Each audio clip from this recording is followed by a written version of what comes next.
And I submit to you that there is a relatively compelling case, you can disagree with me if you want, for a diminished capacity. This woman was certainly having delusions. It seemed like she certainly believed the things she was saying. She said it to a lot of different people.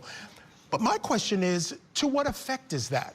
Is that going to help them in any way when we talk about this first-degree murder charge? Here's my opinion on this. My opinion is that they had no choice. They have no choice but to execute and do it.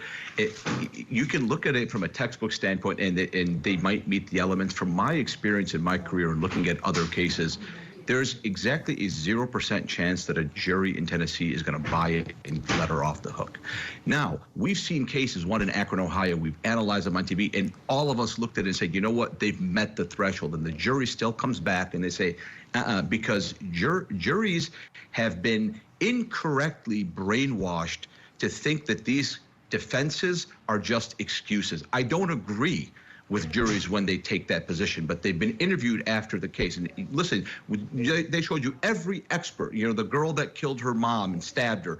Why did you rule that this defense does not apply? Well, because I think it's an excuse. So I agree with you, Michael, that this is a good way to go, but also it's the only way, in my opinion, that they can defend, because she called the police, and the woman, when she was dying, called the police and said, this woman stabbed me. So if you're the defense attorney, you have literally no choice, no defense other than a diminished capacity, especially after interviewing the defendant and realizing that she actually did have a diminished capacity. But the chances of success, in my opinion now, I've changed my opinion in the past decade. I now say there's a 0% chance of success. All right, fair enough. All right, Michael, stand by. I want to take folks back into court. We have more testimony to bring you, of course, in this trial.